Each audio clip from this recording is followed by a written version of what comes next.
So I was at the airport and I was dropping a cousin of mine off who was on leave for his work. He had accumulated about 2 weeks or so of leave. And I had gotten there around midnight with him, and he was getting ready to leave and in a different state, and I don't see him very frequently. So I decided to actually go in the airport with him. And it had been a number of years I've been in the airport, so it was part of me too that wanted to see how things have changed, and more so to just spend some more time with my cousin before he goes back. And as we're in the airport, there's a couple who's there. There's quite a lot of people there for the time, but there is a couple who's there who's probably in their late 20s, if not early 30s. And the woman asks the guy, I would hope, by the way, not a husband and wife for his sake, but asks the guy if he could go and get her an iced coffee from one of the kiosks in the airport. And he goes and comes back with a bottle of water that I would assume he got from a vending machine. Now she goes and throws a fit and gets angry, saying he's not resourceful, and she's really just trying to put on a display of public humiliation. That's what she's doing. She's looking for an argument. She knows how ridiculous this whole thing is, but she's just trying to create drama. She's trying to create problems. And he tells her in a very calm voice that the kiosk was closed. And she keeps on trying to want to argue with him. And what he does, which was really the right thing to do, is he takes his stuff, gets up, and leaves. Now, I don't know if they were about to leave and take a flight, or if they had just landed and gotten back. I have no idea, quite frankly, because it wasn't in the gate. It was not in the terminal. But seeing interactions like this, there's part of me, truthfully, that wants to jump in and say something. But knowing he handled his business the way that he should, and that I don't want to be that person to jump in the middle of stuff going on between a boyfriend and girlfriend, or husband and wife, or whatever it might be going on there. But nonetheless, seeing stuff like this is the epitome of why so many men are done. And ultimately the problem here, this idea that I see women having, modern women having, of hypergamy having no limits, that they could always do better. Like, I guarantee you, the way she acted with the boyfriend, I would assume at least boyfriend, the way that she acted with him, she has that mindset that she could constantly level up. Either it's that, or all the exes and stuff in the past, because I'm sure there's many of them, were people that either took the disrespect and just let it happen, or, as I mentioned, she thought it wouldn't matter because she could constantly do better. And keep in mind, she's not 22, 23 years old anymore. The time is going to fly. First of all, I don't even know what she's doing in the airport, getting on a plane. Her head's already in the clouds. She's already not living in reality. But every passing year, you get older. We all know that, right? She's not even 22, 23 anymore, and she is still thinking like this. But this idea that the man has to be perfect, do everything right. Nobody's perfect, number one. We all make mistakes. She could have had a good man there, but she totally ruined it. But what I see a lot of is more so modern women wanting men to overlook their faults, overlook their imperfections, whereas the man then has to be perfect. That's not the way it works. That makes no sense at all. But nonetheless, we all know that time flies, right? Women aren't going to be 28 or 25 or 22 or 21 forever. And when it comes to time, I was thinking about this recently because I was in the city. I was kind of walking around the area, and I saw a metro station / kind of light rail train station in the area. And there was just something about it, almost kind of a feeling in the air, where it's hard to even explain, but a feeling that just felt right. And it took me back to a time where, of course, things were simpler, but not as much a time where things felt better, just that they felt right. There wasn't all this nonsense. If there was, certainly it wasn't to the forefront like it is now, where, again, it really isn't 10, 15 years ago, because men are not tolerating that kind of stuff anymore. They're not tolerating the antics and the drama anymore. But with that, I was watching a show that I used to watch when I was younger. And of course, there was a time when I was 26 looking back at 18. There was a time when I was 18 looking back at 15. But there's a show I used to watch when I was a kid and used to watch with my mom as well. Those are some very good memories. But it was a show called Courage the Cowardly Dog. And I'm sure a lot of us, especially if those who are millennial, especially, but perhaps older and some younger, even older Gen Z, watched as kids growing up. And there is a scene in that show where the main character is near a tub of water, and I think it's a carp or a barracuda, comes out of that tub of water and says to the main character, there's no such thing as perfection, and that you are perfect just the way you are. Now, of course, those are very powerful words, right? I think some of the things I've seen, certainly growing up, whenever I am on a bit of a nostalgia phase of mine and look at some older media or cartoons or stuff I watched, not only did a lot of them have kind of themes that really carry on into adulthood, but some powerful messages that you might overlook as a kid. But this concept, this idea that nobody is perfect, is something that modern women do not understand. I see them constantly chasing this idea of perfection, this perfect image, this idea of a perfect man, this idea of vanity, being perfect. And you see it all the time, filters and angles and all different kinds of things on social media. I see them chasing this idea of perfection, that if a guy is, by the way, meets all the right requirements, whether it's the height stuff, again, whatever dating app stuff is brought up here, but the superficial stuff, whatever it might be, they will still think that they can do better. They will still think that they are settling. And even with the vanity stuff, I've been seeing this more and more lately, which shows really the influence of social media. The filters, the angles, but now, outside of the phone, the lips being done, the everything, all these different things that they're doing to themselves to chase something that does not exist. They are chasing something that they cannot catch. It's like chasing tomorrow. It's always going to be there, but you're never going to be able to catch it. And even with that, that is exactly what I see too, is this idea of never living in the present for modern women. It's always, what can I do to have it be better off? Not right then, right now. Not enjoying and cherishing the things you have right in front of you.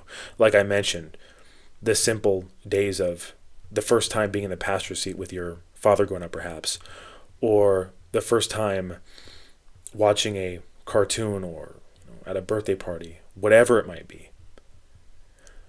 They think that they can always do better, to where they don't cherish the things in the moment. So their mind's never in the present. I'm not saying living for tomorrow in the way of planning your future. Those are two completely different things. There's nothing wrong with planning your future. Nothing at all wrong with that.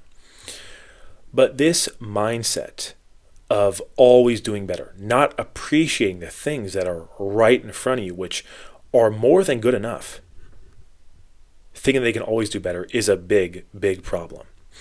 They're so concerned with praise and admiration from people who not only don't know them, but don't care. They don't care.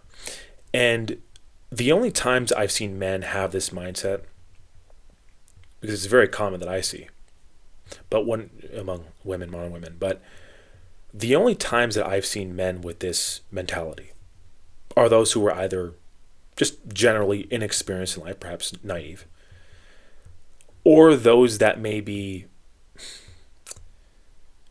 have some sort of insecurity to the point where it is actively detrimental in their outlook. It's not a very common thing. It's quite frankly quite rare, especially those above the age of 25 for men. You don't see that. But I see non-stop wanting to put on this image. Even women who are much older, women in their 50s, 60s, wanting to walk around in public with the expensive diamond ring, competing with women they don't even know about who has the most expensive pair of designer boots or designer handbags. It's all for nothing. Whereas with men, it doesn't matter what your upbringing is, what your background is. And that's what I will say a good thing about the gym, at least, that among many positive benefits of the gym. And by the way, I know that that aspect has definitely been changed with social media and modern women, but nonetheless, you see men for people that you respect. You don't care if they have what they drive or their house or this and that. You don't care about these things, whether it's superficial stuff, whatever it might be, unless they do something that breaks your trust or otherwise, right? You'll shake their hand and look them in the eye the same way. Whereas with women, when it comes to dating, I see nothing but the superficial stuff. And then you look at who's doing it. You think that you're going to be able to just disrespect men, go from guy to guy, monkey branch guy to guy, and you think that any sense of a high quality man is going to want to be with you. That is not going to happen. You're not living in reality. And I'm not even saying I'd give it a pass even if a woman wasn't engaging in those things, because it's not good to be entitled. It's not good to expect the world to revolve around you. That's regardless. But that is a position that I see universal, quite frankly, across the board. And really the reason why so many men are opting out and walking away, just like that gentleman did in the airport. But even with that, I see modern women who want to make it seem like women are the ones that are single by choice, and that men are the ones that are missing out and thinking that they are the prize. Keep in mind, these are not women in their prime saying that. I see women in their 30s and 40s saying this kind of stuff. When in reality, their behavior is what has alienated those men. Every time, additionally, because I've been seeing these, I'm sure we've all seen these videos of women crying in their cars, asking where all the good men are at, wondering why men don't want them anymore, wondering why men are not approaching them. And most of the time, when I see those videos, they're women who are in their 30s and 40s and older. That is not being single by choice. That is regret. That is regret, because quite frankly, they listen, a lot of these younger women are and have, listened to women who are older, who are never ones that have had or even know what a happy, healthy relationship looks like. And they're being told not to settle, to stay single, that open disrespect is okay, and that a good man is going to come there no matter what. They think they're going to be 22, 23 forever, so they think they're going to have the attention like they did back then. And they get to 40 years old and realize that's not the way the world works. That is not at all the way the world works. And I will say this much too. I was thinking about something recently when it comes to the way women act on dating apps and social media, but also just in general. What is seen as, I would say, desirable in a relationship? Because when I've talked to people, when I've heard men talk about their outlooks on modern women and the dating climate, they talk about behavior. That's what they talk about. They talk about behavior. They don't talk about, at least for the most part, I don't ever see them talking about superficial things or things that women don't have control over, like height and all this different kind of stuff. I don't see it. All these things that modern women heard growing up, of being the prize, being the princess, and thinking that no matter what, they're going to be that. That's not the reality. I hope that that man at the airport goes his own way for good with this woman, doesn't give her a second chance. Hopefully it wasn't the second chance in the first place. Because these kind of things should not keep on happening. Public humiliation, open disrespect, all different kinds of stuff. Really makes me think what's going on in private, right? If it's going on in public. But you see these kind of things regularly. You see these kinds of things all the time. And it's exactly why so many men are walking away. And why they're not tolerating the disrespect. I'll tell you one thing. When it comes to the internet, right? And when it comes to social media, when it comes to the internet, I think a big part of why men aren't tolerating it anymore is because they have kind of the, if you will, this plethora of all this different information and experiences, learning from other people's mistakes versus having to make them on their own. That's why you see a lot of men with these positions now and not tolerating this kind of stuff. Whereas many, many years ago, people might have not been as aware, without hearing things, and I could say this could go more than just the internet, but without these conversations even being had, perhaps. Right? But even with that, I saw a video recently of a gentleman who was at the gym, and he was trying to motivate people to work out. And he had been someone that just started recently going to the gym and showing himself on social media. If it's going to be for anything, let it be for that. Let it be for things that are going to uplift people, not modern women trying to monetize themselves and belittle people and all this kind of stuff. At the bare minimum, let it be for that. But when I see the constant disrespect, it's exactly why men are walking away. So, as always, guys, I appreciate you for viewing the video, for taking time to view the video. Hope you guys have a great rest of your day. Thank you.